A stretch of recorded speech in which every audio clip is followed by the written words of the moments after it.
Nick Fury, the head of the international peace organization known as SHIELD. He finds himself facing a formidable enemy that poses a great threat to the security of the entire world.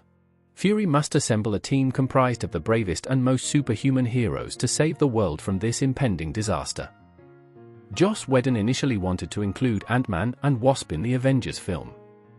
However, Marvel rejected this idea as they wanted to save them for later. Since both are part of the original Avengers lineup in the comics, it would have made sense to include these two superheroes in the first big screen outing of Earth's mightiest heroes. Ang MCU nun daha bayak bir plan isin beklemek mantlid. There was very little time when everyone was in the city at the same time. However, one night, Chris Evans, who portrays the character Steve Rogers, sent a text message to the cast with the word "assemble" and asked them to spend a night in the city. Clark Gregg, who portrays the character Agent Coulson, has stated that this is the favorite text message he has ever received. Robert Downey Jr. had hidden food all over the laboratory set, and apparently, no one could figure out where it was. So, they let him continue hiding food. The director of The Incredible Hulk, Louis Leterrier, has stated that he wanted Mark Ruffalo for the role of Bruce Banner in the film before Edward Norton was cast. The screenwriter and director of the film, Joss Whedon, suggested to Marvel that there should be a bigger villain behind the scenes enabling Loki to conquer Earth, and that this should be Thanos. Executives liked this idea and utilized Thanos, also helping to tie him into a shared theme with the Guardians of the Galaxy films. To prepare for the role of Hawkeye, Jeremy Renner received training from Olympic archers. Chris Hemsworth had to increase and diversify his daily intake of food, including chicken breast, fish, steak, and eggs, to maintain the physique he developed for the Thor film. Several scenes in the film were shot at the NASA Plum Brook Station in Ohio. Robert Downey Jr. requested permission from the Marvel production manager to take the letter from the Stark Tower as a keepsake but was denied. However, the manager later gave it to him as a gift on his next birthday. Joss Whedon, the writer and director of the film, stated that the original cut of the film was over 3 hours long. Approximately 30 minutes of deleted footage remained. They are included on the Blu-ray, and most of them revolve around Steve Rogers struggling to adapt to the modern world. Gwyneth Paltrow appears noticeably barefoot in all of her scenes at Stark Tower, while Robert Downey Jr. walks around in platform shoes measuring 3 or 4 inches. As a result, he appears taller than her in these scenes. Chris Evans wasn't sure about his character's line, "I understood that reference," because he was worried it might make the audience think the character wasn't smart.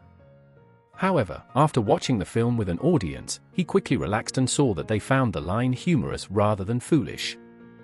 In the film, when the missile is dropped over Manhattan, the pilot reports that there will be a detonation in 2 minutes and 30 seconds.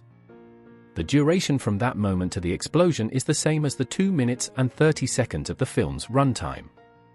After Thor lands Loki from the Quinjet onto the mountainside, they are seen talking when 2 large ravens fly past them.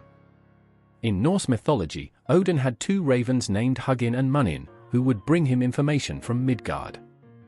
Both Chris Evans and Stellan Skarsgård share the same birthday on June 13th, quite an interesting coincidence. Tony Stark refers to Loki as Reindeer Games, to Thor as Point Break, and to Hawkeye as a Legolas as film characters or film titles. Scarlett Johansson and Chris Evans starred together in films such as The Perfect Score and The Nanny Diaries before working together in the Marvel Cinematic Universe. The after-credit scene was added after Robert Downey Jr. advocated for rewriting a scene. After Tony Stark returns to Earth, he wakes up and asks, "What's next?" Robert Downey Jr. thought it could be more interesting, leading to the idea of going to a local shawarma restaurant.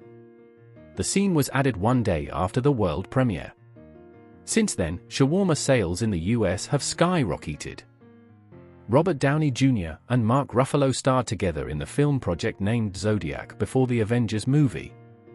A scene was filmed where Captain America saves an elderly man trying to protect his grandchildren during the final battle. In this scene, he tells him to keep them safe, but as Captain America walks away, the elderly man asks him, "Captain, is it really you?"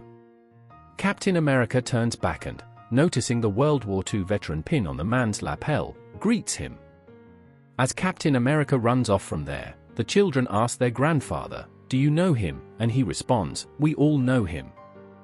Some of Iron Man's iconic lines, especially the witty and sharp remarks made by the character Tony Stark, were improvised by Robert Downey Jr. This improvisation talent allowed these lines to find their way into the film, enhancing the character's personality and adding to his unique charm.